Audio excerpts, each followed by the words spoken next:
It's 9. Hit the button. This is the Black Powder Podcast, coming at you live and direct.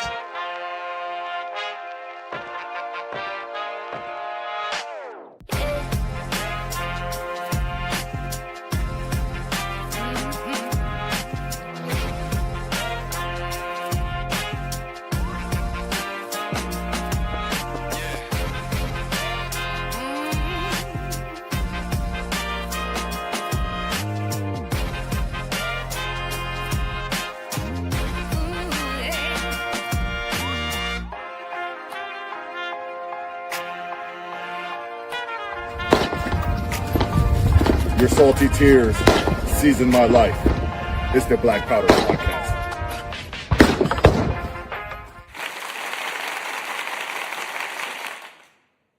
Good evening, my fellow Americans, and welcome to another riveting episode of the Black Powder Podcast. I am Marcus Matthews, the only real libertarian, currently battling a bit of a cold, so I ask that you bear with me. As usual, I'm joined by my brother in liberty, Eric Parker, Bull Liberty. How you doing tonight, Eric? I'm doing great, my man. Thanks for having me. Sweet. Tub couldn't make it tonight. He's on his way down to Clearwater, Florida for the Libertarian Convention there. And I want to give a shout out to my guy, Free, who was out here at the California Libertarian Convention last week and did an episode of Are You Smarter Than a Politician? It was pretty good. He also is the one, he made me sick. Free makes me sick. In more ways than one. In more ways than one, he makes me sick. And with that being said, I just want to touch on one thing that happened today that absolutely grinds my gears. We had this Board of Peace thing. I thought backstage you were just saying how you think this is the greatest thing Trump's ever done, and you're glad he's finally coming around. He's coming around. Not finally. In a swamp boat. Kept. Yeah. Promises kept. $10 billion going to an organization he has ultimate control over. What could go wrong? I mean, that's kind of nuts right there. I don't see how any just like the Board of Peace through violence. Is that the Board of Peace through funding the military-industrial complex? I guess so. But how does the United States have just like $10 billion just to throw around when they're telling us, and I'm not even going to get into all the social aspects of this just stuff. Print more money, my guy. Printer goes brrr. Yeah. So at any rate, today we're going to the great state of Georgia, and we're going to do an actual federal race today. And I gave a little speech at the Californian convention. I like to think it was well received. It was spontaneous. Free put me on the spot. And I talked about how the Libertarian Party effectively has to start all over after the debacle of 2024. And we have to present libertarians. Too many times the duopoly defines what a libertarian is and what we believe in. So that's one of the main reasons why we do this podcast, so we can be the ones who define who libertarians are from our own mouths and hearts and brains and all that good stuff. And with that being said, we're going to go, like I said, we're going to the great state of Georgia. We have Andrew Underwood, who is running for the 14th Congressional District there in the great state of Georgia. Welcome, Andrew. Good to be here. Thank you. Good. So, Eric, you may proceed. All right. Yeah. So, Andrew, real quick, I kind of like to have you, if you will, introduce yourself, kind of let us know what made or when did you decide you were a libertarian? Did you have anything that influenced you to become a libertarian? And then what made you decide to run for local office as a libertarian? Or I guess federal office, but it's local. Yeah. Well, let's see. Talking about myself, about 37 years old. I've got 3 kids, but my my sister, my wife, and my nephew also live with me, so got a bit of a full house. It's like I have I've one of my kids goes to public school, another one's homeschooled. It's like, so school choice is obviously a big deal for me. Mm-hmm. It's like I know that different kids need different things, and so a one-size-fits-all solution is never going to work. Gotcha. Right. As for what got me into being a libertarian in the first place, I was raised very staunchly conservative Republican.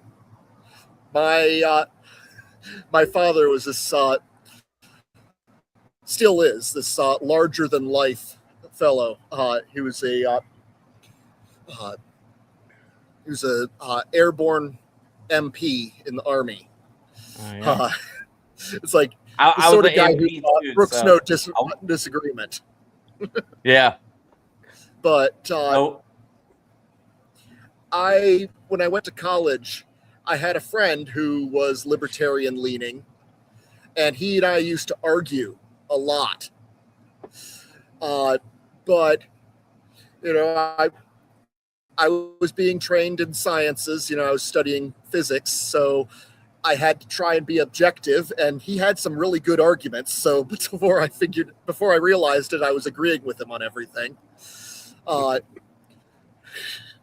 I was also heavily influenced by people like John Stossel, especially on economic matters. So yeah. I kind of drifted into being a libertarian. Gotcha. It's like Speaking Well, go ahead. My bad. I would say, as for what has me running, well, as I'm sure you guys are well aware, Marjorie Taylor Greene resigned. And because it wasn't at the end of her term, we had to have a special election. And Georgia normally has some of the most onerous ballot access requirements in the country. But those are waived for the special election. So I was seeing it, and I was seeing how many Republicans were running in this heavily Republican-dominated district. Mm-hmm. And I was thinking to myself, this is the best opportunity we've had in a very long time to get a libertarian elected to high office. And so I kept pushing everybody I knew. It's like, please run, please run. And everybody had decent reasons why they couldn't run or that. And time was starting to run out, and I'm like, fine, if nobody else is going to do it, I'll do it. Yeah. That's the best way. Hey, Yeah. well, we appreciate you throwing your hat into the ring. This is definitely probably one of the, because there's some few other special elections going on this season, but this is probably one of the more newsworthy or more popular district races because of her withdrawal or retirement, early retirement, whatever you want to call it, self-term limiting in Congress. Yeah. So Whatever you want to call it. Before we move on, is there anything you could tell us about your district, kind of where it's at in the state of Georgia? So I'm originally from Northeast Florida, and I actually worked at Kings Bay, which is in the sub base in Georgia. So I was that close to Georgia. That's a 30-minute drive from my house, Georgia. But Okay. feeling that district's nowhere close to the Florida line. So if you kind of describe your district, let everybody know where you're at in the state of Georgia. Okay. Yeah, actually, we are in the very northwest corner. I personally live about 40 minutes south of Chattanooga, so we are. It's like I'm right up by the border. Then there's the Alabama border on the other side, and so we are just right in that corner. Gotcha. Now, the district does stretch down a bit toward Atlanta, not quite in there, but it's not Just on the it's not a small outskirts. district, but we are Gotcha. pretty sparsely populated. Gotcha. In fact, in the area where I live, there are more cows than people, and I like it that way. That's awesome. Yeah. Well, Yeah. and so not to talk about Marjorie Taylor Greene too much because we're here to talk about you, but let's say a year before she dropped out or resigned or whatever, she was starting to rub elbows with Thomas Massey a little bit and started to vote in the right direction. Started changing the way she was viewing the federal government. I say that to say this. Have you or your team or your state party or anyone reached out to her? Actually, everybody watching this on X, tag Marjorie Taylor Greene in the comments and ask her if Andrew Underwood can get an endorsement. And if she could do that for us, get us a Thomas Massey endorsement also. So Is that going to work, I though? actually did reach out to her. I Okay. do not expect an endorsement simply because she has publicly stated that she's not going to endorse anybody. And I would not ask her to go back on her word like that. gotcha. Well, but, I mean, Now, if That's she a- feels like it, I would be perfectly happy to accept the endorsement, but I'm not going to ask her to. Gotcha. Right. Yeah, I want to real quick want to thank our guest coordinator because he, we're only 11 minutes in, and this is already going to be a great episode. Joe Hanush for setting this up for us. Shout out to Amity and Free and Terry Batts. Thank you guys all for checking in with us and commenting on this. And like Eric said, let's start tagging some people on here. Maybe we can get her to flip. That's the Washington, D.C. way. People say they're going to do stuff, and then they do the exact opposite of it. So why not? Why change now? Yeah, this is the only time I will support a flip flopper. Y'all remember that was Mitt Romney's nickname, the flip I am more than happy to support a flip flop if someone is learning and growing and doing better. Right. You know what I mean? She didn't know we were going to have such a based libertarian running in the race. She thought it was going to be just all the same old Republicans and maybe the occasional Democrat. But yeah, and honestly, considering how the Republican Party treated her toward the end, I mean, if I were in her shoes, I wouldn't want to be endorsing them either. I don't blame her. Exactly. We had Justin Amash on here, and he stood up for himself, and you saw what they did to him. It's crazy how they call it the swamp, but they're all alligators, and alligators don't live anywhere else but the swamp.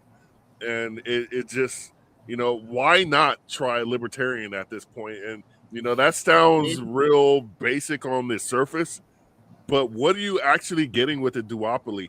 And with that being said, why are you running? What is your main thing or things that you want to achieve? Well, I mean, I've got several issues that I really feel strongly about. Although, before I go into that, I did actually want to bring up something. Our people can actually get better representation out of a libertarian than they can out of a Republican or a Democrat, simply because, as a third-party candidate, I'm not beholden to either party's leadership. I'm not part of their pre-established voting blocks. That makes me the swing vote that they both have to come to if they want to push through their legislation. And so the people of my district end up getting more bang for their buck because I have stronger negotiating power. Sweet. So yeah, that's the selling point right there of voting against the duopoly. So speaking of trying to get some votes in your election, you said it's in March, right? That's the election. Do we have a link March 10th. For his social media or anything there? Yeah, well, I just posted the link for donations. And, this is one of the main things that the Black Powder Podcast wants to do is get libertarians some cash in their pockets. So here's the link. You can also find the link on his campaign page, andrewforgeorgia.com. And we encourage everybody, even if you don't live in the 14th district of Georgia, you can still contribute. Like we say here on the Black Powder Podcast, put your money where your memes are. Just don't be based on social media. Be based with your contributions to the Libertarian Party. We're not asking you to forego paying your electricity bill. We're asking you for $5, $10, $15, $25, $30. Whatever you can give, every little bit counts.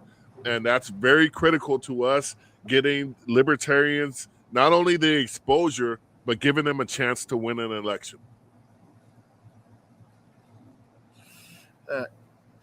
Did you have So you're asking Marcus? Yeah, go ahead. So No, that you're was it. asking me about issues here, right? Yeah. Honestly, the one that's been weighing the most heavily on me is the debt. We have an extraordinary it boggles the imagination when you look at double digits of trillions of dollars. Last I checked, it was 38 trillion, or was it still just 36 trillion? I thought it was 39. Either way, I did the math. If you had that much money in dollar bills, it would weigh more than 10 times as much as the Great Pyramid of Khufu. Oh, wow. It's like, this is a preposterous amount of money. Up. Is that even a big pyramid? No, I'm just kidding. Yes, it is, Eric. It's in the motherland. I got to go look it up. So I just went back and dug into, so whenever I kind of started getting political, I was a Republican, but I was a Ron Paul Republican. I signed way for him and stuff. And everybody knows Ron Paul was famous for, he talked about the debt when he was in Congress in the beginning. You know what I mean? He talked about debt when he ran for president as Libertarian. But in 2008, whenever I was first introduced to him, we all saw a lot of his debate performances. The national debt was approximately 10.3 trillion then. And he was freaking out about the debt then. Obviously, he's still here with us. It's like, now I wish we could go back to that. Yeah, and be like, we were all like... That was reasonable. Some of us were like, oh, my God, that's terrible. And we got to do something about it. And they haven't done, neither side, neither Republican or Democrats, have done anything. The weird thing is, I don't know that it was ever in the conversation for Democrats. And now it seems like because the Republican Party, most of them are going the complete opposite direction. They don't care about big government. They don't care about the budget. They don't care about deficit spending. They don't care about the debt. You hear some Democrats talking about balanced budgets and stuff like that. Not very often, but you're hearing it now. And, I'm happy to hear it from them. And that goes to a second thing that I'm interested in, and that's single issue coalitions and single issue bills. I will side with anybody who wants to shrink the debt, who wants to get our budget under control. Now, I can disagree with them vehemently and fight them tooth and nail on everything else. But when it comes to this, yes, I will stand up and I will fight them. I will fight with them on the issue we agree on. And I don't see why I have to have the same group of people that I'm allying with on one issue on everything. I cannot. It's like we're reasonable people who have opinions of our own, and we don't have to be defined by what our friend group is. Exactly. What a novel concept, the individual.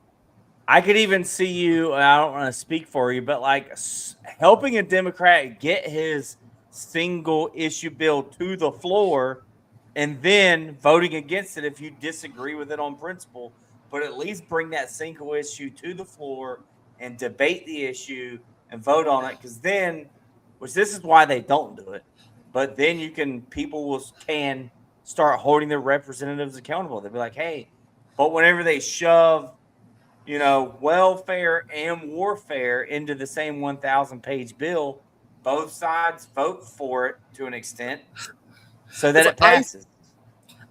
When we talk about these, 1,000+ page bills, I physically hurt because there is no single person who has read all of that before they pass it. No. And that makes me incomprehensibly angry, because I look at it as you are signing a contract on behalf of your constituents without reading it. Mm-hmm. And right now, I'm going to tell you right now, I promise I'm never going to vote yes on a bill without having read it in full. If they don't give me enough time to read it, then I vote no on it. Because if you're trying to push it through that quickly without somebody reading it, that means you're trying to hide something. Exactly. Well, that's straight up common sense. And sorry, Marcus, don't use that term on this show.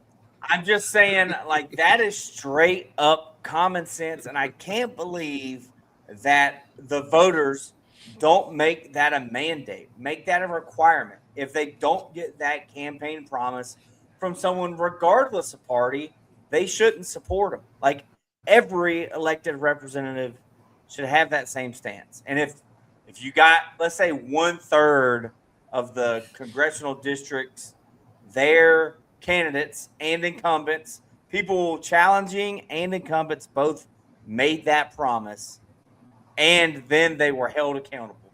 Because the moment you get a 1,000-page bill, and then you get the rules changed where it's not even 72 hours, it's less than 24 hours to read a bill and vote on it.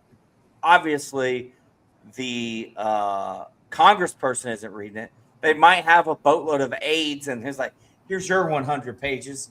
You got 8 hours. That's what's.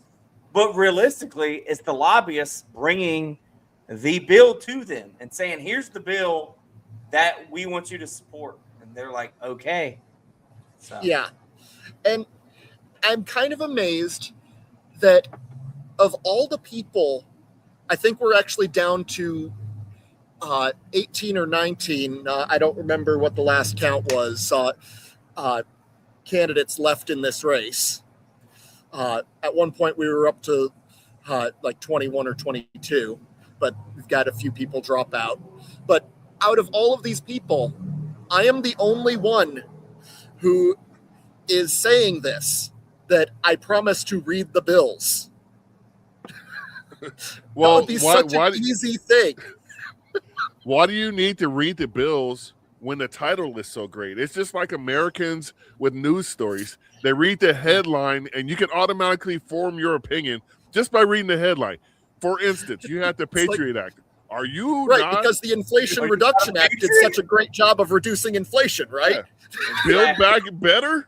Are you? Yeah, I don't want to build back worse. Yeah, a big it's beautiful like, bill. And the big beautiful bill. It's like it's right there with the name, right? That's common sense, Eric. That is common sense. Read the damn title. Yeah, that's all you need. Just the first page. Oh man, that's really, that's great. They shred the 900 page. My love of single issue bills goes back to the fact that I don't want to have to sit down and read, 1,000-page bill, or even a 700-page bill. It's like, I want single issue bills. It's like, that would be great. Now, unfortunately, so many people. 2 or 3 pages. I'm sorry. Even I can. I'm saying a single issue bill would be 2 or 3 pages. Even I can read that. We have a comment that says, "I'm just going to read the book covers now." All you have to do is read the back of the book. I strongly just read the back of the book, whatever the author said about it. Then you'll get the gist of it. Unfortunately, our bills don't have a summary or anything like that, so we just got to go by the title. That just get. The I love America. I hate the government. I got to be honest with you, because if you really think about the concept of these omnibus bills, it is to rip the people off. And our buddy Kenneth out in Oklahoma did, as of this morning, the national debt was $38.7 trillion. I'm pretty sure it's at 39 tomorrow morning. The way the interest rate, the interest adds to it. So it's mind-boggling to me that we're at this point. I posted something about the $10 billion for the Board of Peace, and this guy told me that something to the effect Trump is still navigating the swamp, so he's going to give him a little bit of leeway. And I'm like, had 4 and 5.5 years, 5 years total. And I'm like, this is why I'm for abolishing the Department of Education. It has failed so many Americans miserably that they're unable to formulate an independent thought where you think, hey, I'm voting for this same thing over, but you know what's going to happen? There's going to be some different results this time. Look, I didn't succumb to the propaganda because, and we had this conversation for a year now, Marcus. We had 4 years of an example, and it wasn't good enough. You know what I mean? Like, he added the national debt. He bombed more countries than, I guess it would have been Obama before him, right? That was the guy before him at the time of his first term. You know what I mean? Like, it's just like, hey, he didn't do anything he said he did the first time. Why would you trust him the second time? And a lot of people thought, well, he got a couple of good endorsements. He put some people they thought were going to be good in his cabinet. And now it turns out like everyone's a disappointment. Nothing he said was true so far. I mean, you know what I mean? Like, okay, he freed Ross. That is like the one thing, the one promise he made, and he didn't make that promise to me, but the one promise he made, so anyways, I digress. Yeah, if you're going to hang your hat about Trump. Yeah, if you're going to hang your hat on him freeing Ross. Yeah, look, we don't want to hurt Andrew whenever he goes. Yeah. He's trying to steal votes from both sides here. Hey, Andrew, just real quick before we get back into some of your platform and what's important to you, how is your district made up? I'm assuming it's super conservative, probably like 75% conservative. Is that good for someone like MTG to get elected? I'm just saying, it's got to be. I was going to say it just vibes wise. I don't know the actual numerical breakdown. But in terms of vibes, I would expect that it was like 90% conservative. We are very, very pro-Republican in this district. In fact, more often than not, I hear the word Democrat used as a pejorative. Yeah. Instead of liberal, they just say Democrat. I'm fine with it too. It's like the worst thing you can call somebody is a Democrat, followed closely by Rhino. Yeah, exactly. And then for us libertarians, like Republicans becoming that pejorative. So this special election, is it open? How's this making out? Is it any different than normal, or is there still a primary for the Republicans and then it'll go into a general? No, it is an open. They call it a jungle election. Everybody who can qualify gets on the ballot. Gotcha. And so you pay the qualifying fee, you get on the ballot. So how much is that qualifying fee? Let's see. It was 5,000 and some change. Did you come out of pocket for that? Did you fund that? Fortunately, the Libertarian Party of Georgia was willing to shell out 75% of that. Awesome. And Marcus, so I was only able to. You can put his link back up there. Let's see if we can get some of that money back. If you spend it on this campaign, however you need to, text message, banking at this point. I don't know your strategy moving forward. Let's say, hypothetically, if you got $1,000 right now to your campaign, how would that money be spent at this 1 month left going into the campaign? Honestly, early voting has already started. But most of the people who vote in this election are going to wait until the day of. Yep. And they need to see that there's somebody out there aside from the 3 or 4 Republican frontrunners. Yeah. They need to. It's like we need yard signs. We need. There have been a few people who've offered us TV spots if we can afford to pay them. Yeah. We've got. We have been doing everything we can. I'm making the podcast circuit, showing Good. up to any debates that I'm invited to. Good. We are doing everything we can to What get about name recognition out there. Start volunteers for the day of voting to sign wave at the polling sites. Like, I don't know if you got a good volunteer base. Maybe we can get some people live close by, or if we could raise money for you, you could hire paid sign waivers. I know that's not, that's kind of frowned upon, but you got to do what you got to do at this point. You know what I mean? And honestly, I have some fantastic people helping me out with this campaign. And I would trust these guys absolutely when it comes to how we manage the money and what it'll be best used for in order to make this happen. In fact, one guy in particular, I told Sergio Ortega, I said, if I get elected, I'm blaming you. Nice. He's doing a good job. Shout out to Sergio Ortega. Good job, brother. Yes, he is fantastic. Every step of the way, he's been there. He's been setting me up with all kinds of things, and he's been keeping me going. So good. Yeah. So one thing I really like about your platform is you signed a pledge. Do you want to speak to that pledge you signed for the voters of Georgia and let people know how you feel about the matter? You know what pledge I'm talking about, right? Yeah. I'm sorry. There was a little noise over here. I couldn't catch that last bit. Oh, it was nothing. You know the pledge he's talking about. Yeah. Yeah. Are you familiar with the pledge? Yeah, I've made several pledges. I've pledged to support term limits. I've even not outright publicly stated that I am not going to go for more than 2 full terms.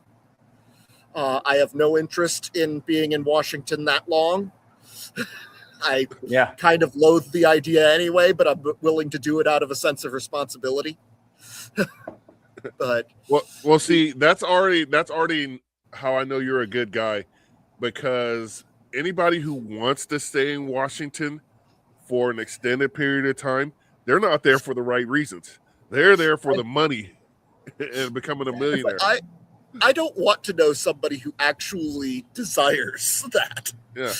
I cannot imagine the kind of deranged mind that would consider that to be a good thing. But and Congress, I think they work an average of about 175 days a year, if you want to call it work, and they tend to campaign year round more so than legislate, which I'm personally for part-time legislation, like back in the day where you went to Washington D.C. after harvest season, when we're more agricultural based.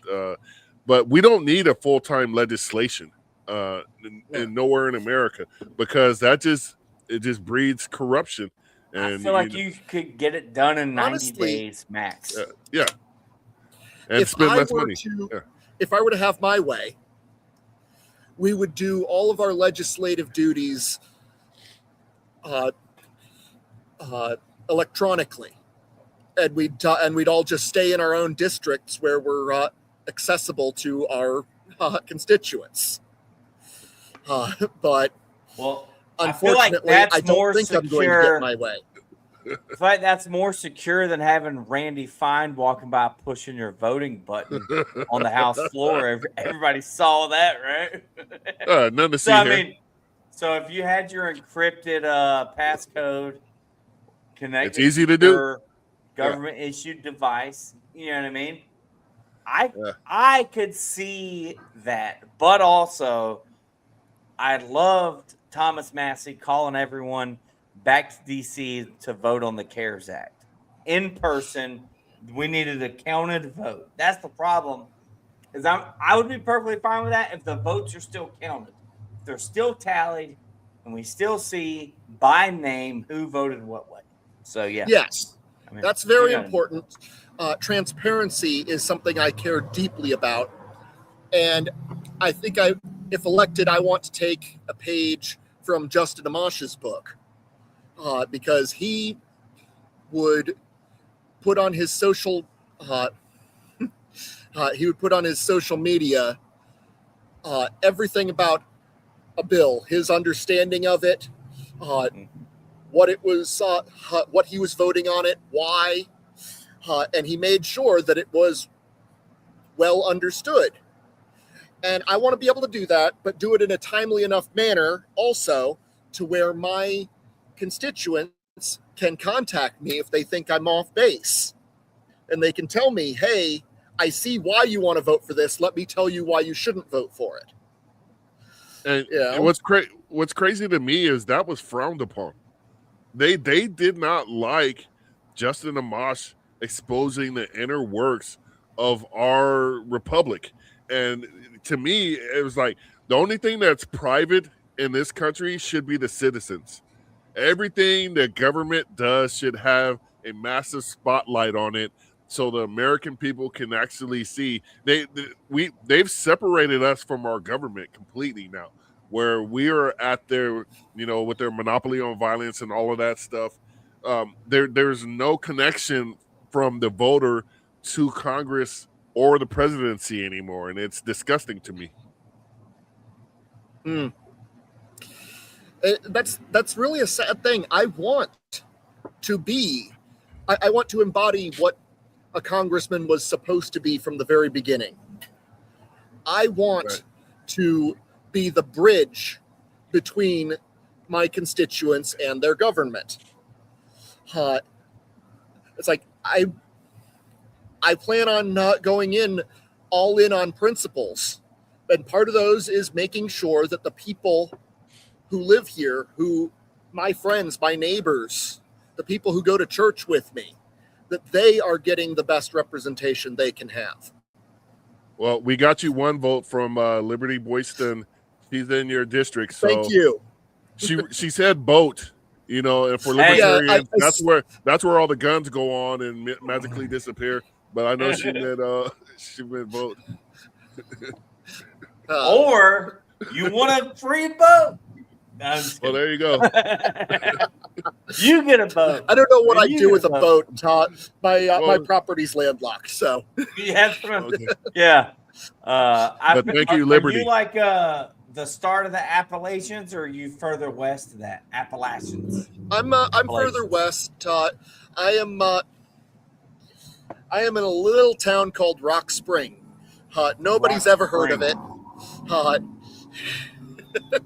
But you're basically on the border of Tennessee. Yeah, I am. Like I said, about 30 to 40 minutes south of the border of Tennessee.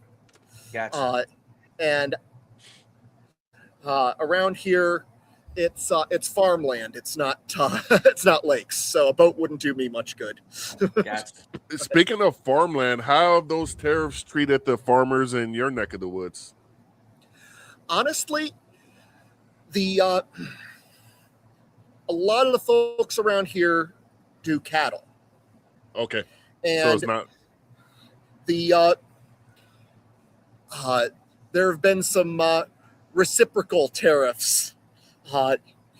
When we put tariffs on another company or another country, they want to raise tariffs on us, and it's been harder to sell because the U.S. has been a net exporter of beef for a long time, but it gets harder to sell them when people can't, when it becomes more expensive to sell it abroad. Right.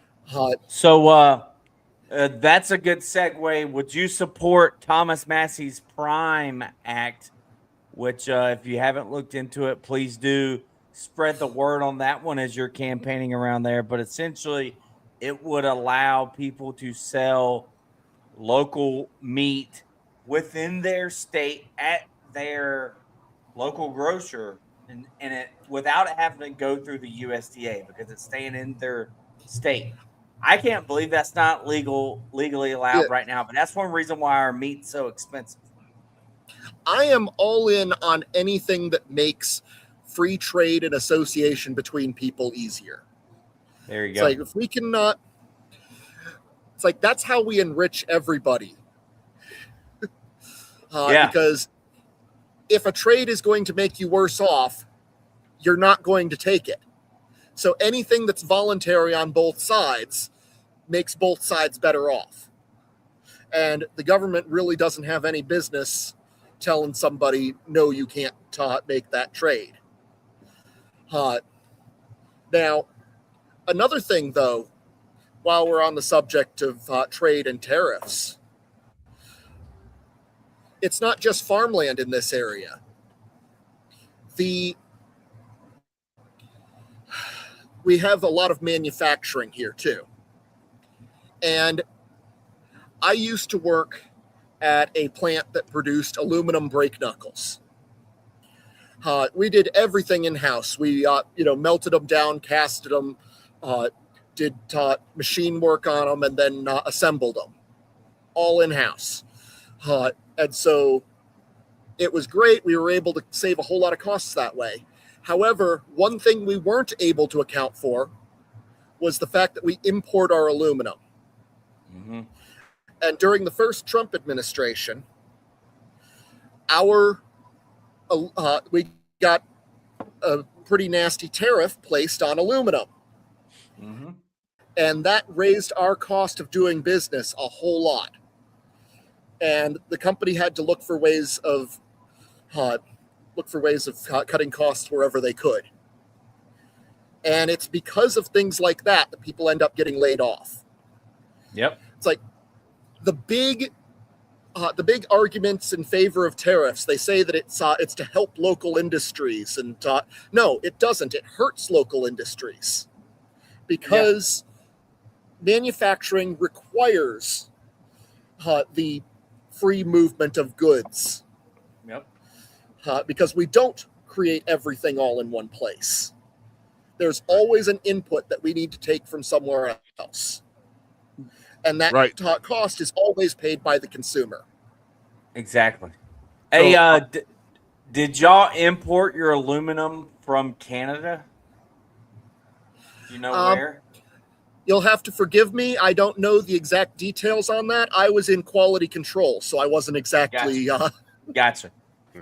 Well, just curious, because I know that was a big thing, I think, with wood and everything this beginning of this election. But I worked at a brewery part-time, and it was tariffs and then COVID, and the price of the aluminum cans went up. And I want to say there was a shortage in the United States, and so they started getting them from Canada, but they weren't. They were more expensive because of the tariffs. So I just was curious. That's all.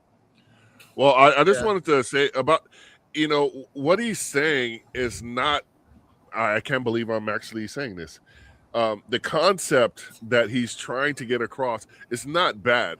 You want to bring back jobs to America, and nobody can disagree with that.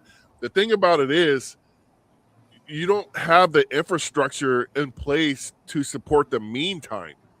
And if you're not going to have that infrastructure, the first thing that goes when a company needs to look at cutting costs are employees.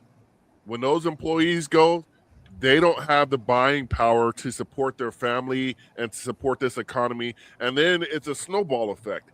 And to think, we're going to bring back these jobs, people are building factories. There is not a factory that can be built in months. This is typically years project. The design, there isn't a place you could go to and buy factory blueprints and they say, okay, we got our blueprints. Let's go start digging up some dirt and build this factory. So the short term and long term don't match up. He's not even putting the horse before the cart before the horse. He's putting the horse on the side of the cart and trying to push it sideways at this point with these tariffs. And it's nuts. Now, I wanted to get into where was it? Your stuff on healthcare, because that's a major issue for a lot of people right now, and it's a very difficult issue to manage, and I don't want to put you on the spot here in a bad way, but what is your plan on that? Well, healthcare is one of those things that there's not going to be a one-size-fits-all solution. And Right. everybody wants to have that really quick, really simple soundbite that says, this is what will fix it. The truth is, we have been screwing up our healthcare system for certainly longer than I've been alive, probably going all the way back to World War II.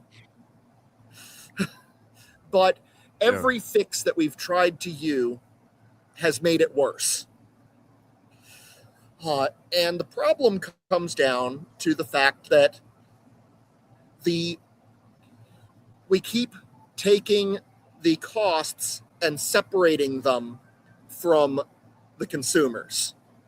We don't have good price signaling anymore, and therefore the whole system breaks down. We have insurance companies in the way between doctors and patients. Then we have the government in the way between patients and insurance companies. We have big pharma getting its fingers into all of it. And really, this is not something that you can solve at a single stroke. But there are a few things we can do that can start to make it better. And while I do have several things that I could suggest, the first steps is we need to, first of all, allow insurance companies to compete across state lines. That is the simplest, most obvious thing to do. It's not going to fix everything by a long shot, but it's your number one simple go-to solution. Then you can start looking at other things. We need to get the government's fingers out of healthcare as quickly as possible, because the most regulated industries are always the ones that end up costing the most. If you look at costs adjusted for inflation over time, it's things like healthcare and college tuition that go through the roof over time. Whereas compare that to consumer electronics. Yeah. Yeah, the prices drop. We get better quality electronics at lower prices as time goes on. And that's, I have a cell phone here that 10 years ago would not have even been a possible thing to create. And today it's so cheap that even somebody like me can buy it. It's like, and I am by no means wealthy.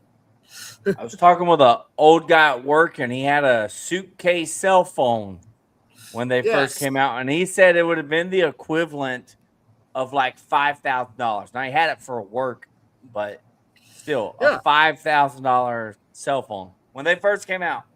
And that's that's the point you're trying to make, is like, as technological advances happen and the free market steps up, the more wealthy pay big first, research and development happens, the cost goes down, normal people start to buy it. The problem is, like with healthcare, because the government's been involved for so long, they've had those technological advances, but the price keeps going up. It's not balancing out, and it's not coming down. It's like I am a big economics buff. I got into it when I was in college, when I accidentally took a class in macroeconomics. It's like I did not know what it meant at the time, and I was too foolish to try and drop the class, and so I ended up going through it. All right. We got a question for you. Well, let him finish this point, and then we'll keep the question up. It's like, one thing that I can say when it comes to economics is that everything comes down to price signals. When prices go up, that's where entrepreneurs know that that's an area where they can make money. And so they go to create more supply. And that brings the prices down. When prices go down, that tells people, hey, there's no money to be made in this. They leave and they go find something else where they can do a better service. And it's because you have this mobile supply and demand that it allows you to, in real time, allocate resources across millions or even billions of people in the most efficient way possible. And when you cut off that information, you are not going to have optimal results. And that's what happens when we regulate an industry to the point, and then to the point that we have with healthcare, and then also subsidize these things to create an incentive to keep it broken. Copy. So we now we have a question from my homie Sean. What are your thoughts on Georgia Nicotine Vapor Products Directory Act? Unfortunately, I have not had the opportunity to look into it in detail. I can say that unfortunately, there's not anything I could do about that at a federal level, but I do generally support the idea of limiting the amount of regulation that we have on substances. People should have the choice of what they put in their bodies. Now they should be informed, and if government is to have a role in this, it is to make sure that people are informed making these decisions. But we cannot expect to make people's decisions for them when it comes to control to these substances, whether used recreationally or otherwise. Oh, okay. So he just added some context to that. Basically requiring the FDA-approved harm reduction product, adding taxes, and funding vape detectors in school. You lost me at taxes, Georgia. Yeah, I'm not on board with this. And you lost me at requiring. If that's what this is about, then no, I'm not on board with that. That basically goes against everything that I just said. Yeah. I do got a gotcha question. If given the opportunity, what is the first single page bill you're gonna bring to the floor for whichever federal agency you want to abolish first? What's it gonna be? Ooh. Oh, that's hard. That's hard because there's so many. There are so many that I want to abolish. There's like 650, but go ahead. Okay. Because now, if I were to go by what's most likely to pass, I would probably say Department of Education. Okay. I think that there is enough support for getting rid of that right now that would be really likely to pass. Now, if I'm wanting to, stir the pot a bit and hopefully, get rid of something that I see as doing a lot of harm, maybe the Department of Homeland Security. Okay. But the number one thing that I would want to get rid of, and I think this might be cheating because it's not necessarily actually a department of the United States, but the Federal Reserve. There you go. My man, in the Fed. Hashtag. It's like someone if put I it in the could comments, wave a magic wand and get rid of one thing, that would be really high on my list. Well, yeah, that's super high. And the best way to accomplish that, Trump, if you're listening, or my Fed boys, send him the message. You could and still can just appoint Ron Paul to the chairman of the Federal Reserve. You haven't chose your guy yet. Throw Ron Paul in there. Let's get some stuff done, if you know what I mean. I don't know who would be more appalled, whether it be the other people working at the Federal Reserve or Ron Paul. Ron Paul would be pissed. Yes. He'd be like, really? This is torture. Man. Yeah. I don't But ever also- think libertarians will ever diverge from the "in the Fed" mantra until it actually like, happens. Imagine if they couldn't print the trillions of dollars worth of debt, and instead they taxed us more than they already do. Eventually, and Marcus, People are going to care about that. Yeah, who was it? Milton Friedman that gave them the idea to withdraw it from. He said it's the biggest mistake he ever made in his life, and he'll rot in hell for doing it, basically. But that could have been Milton Friedman. Now I'm thinking. Yeah, no, I'm telling you, he accidentally gave them this idea. I don't know how. He said it'd be a great idea if the taxes were just withdrawn directly from your paycheck. I don't know. You look it up. Someone fact check me. You got 5 minutes to fact check me. But a known libertarian, said he mentioned it and it happened and his biggest regret of his life. But I digress. Imagine if you had to go once a quarter with a check or now online to the federal government. Once a quarter, you had to pay your taxes with a check. You know how pissed off we'd all get real quick? But no, because it's passively taken out of our paycheck. No one's noticing it's gone.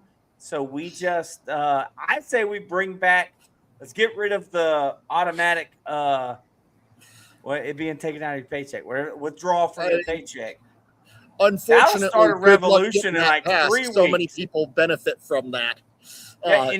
Powerful people two are benefiting paychecks, from it, so they're not going to vote against it. Paychecks. We're going to be down there at the Capitol with pitchforks and torches, all pissed off. I'm just saying. Well, I bring back tarring and feathering. Exactly. Oh yeah, that's one of my favorite ones.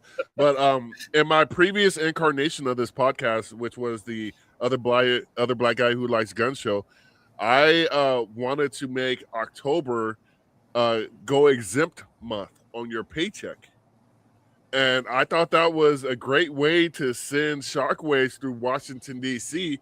if the majority of Americans put exempt on their W-4, whatever the hell that form is called, and not pay any federal taxes for a month, to let them know we still have the power, and I actually got pushback for that. I couldn't believe that people were upset about the concept about not paying taxes. Are you getting a check now? I'm sorry. I was going to say, for the record, taxation is theft. They didn't know that. But depending on how it's levied, sometimes it's extortion. Yeah, that's true. So we're gonna start wrapping this up. We're about to reach our hour where we try to keep it because Americans have short attention spans, and I blame the public education system for that too. But let's say you're at a debate and afterwards you're slapping hands and yucking it up with people, and they ask you, why should I vote for you as a libertarian? What would you tell them? Well, I would tell them, first of all, you're getting exactly what's on the box.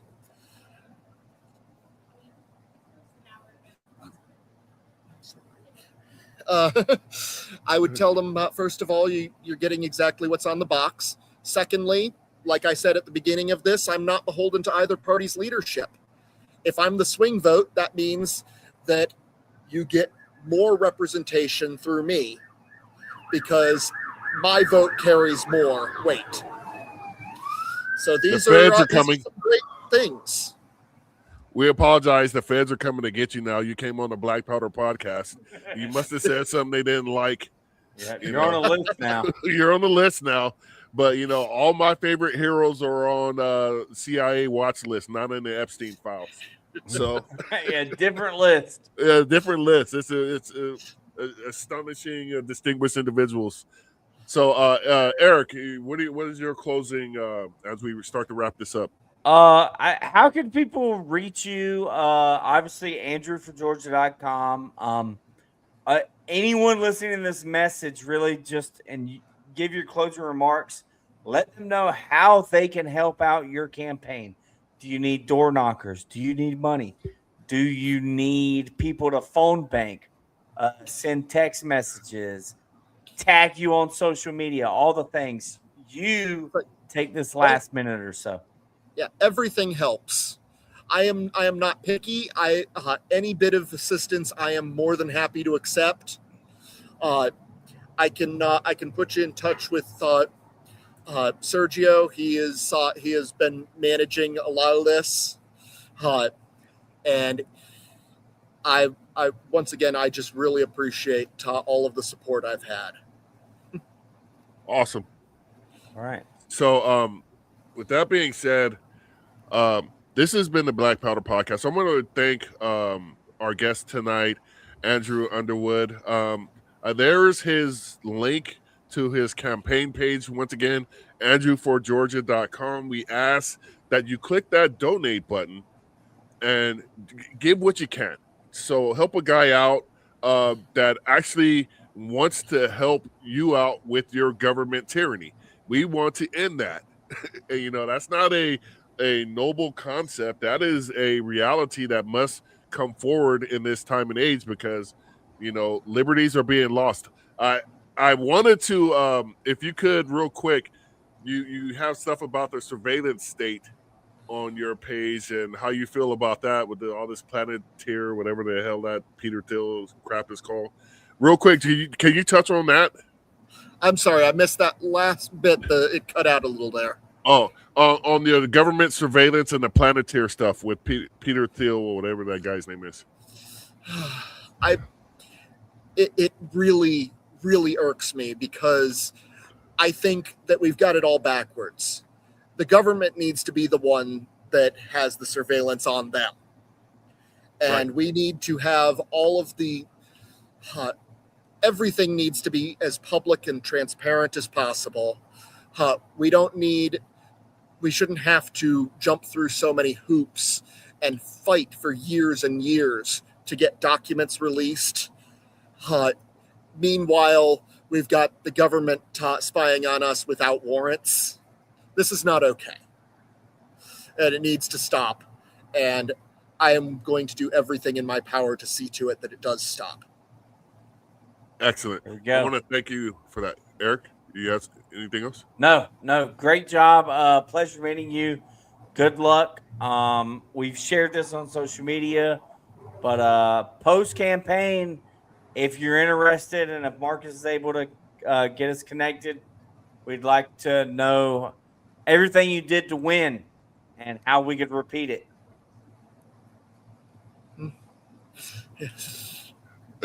All right. So with that being said, Andrew, I ask that you stick around after the closeout so we could just talk a little stuff. But this has been the Black Powder Podcast, the only real libertarian podcast that exists. Shout out to Free, Amity, Sean, Terry, Kenneth, Liberty, our guy Joe Hanush. I can't thank you enough for getting us another great candidate. Joe is our guest coordinator, so he's very important to this enterprise. Thank you to the Libertarian Party for sharing this stuff. We really appreciate you guys getting the word out there, getting our good candidates out there, and letting libertarians define themselves. And with that being said, this has been the Black Powder Podcast. And we always end this with live free or die. This is the Black Powder Podcast, coming at you live and direct.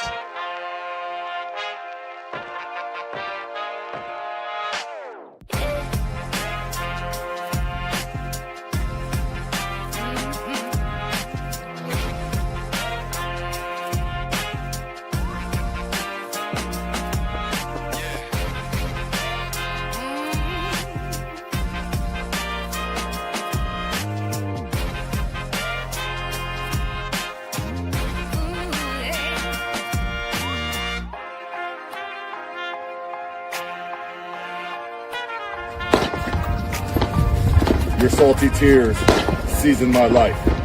It's the Black Powder Podcast.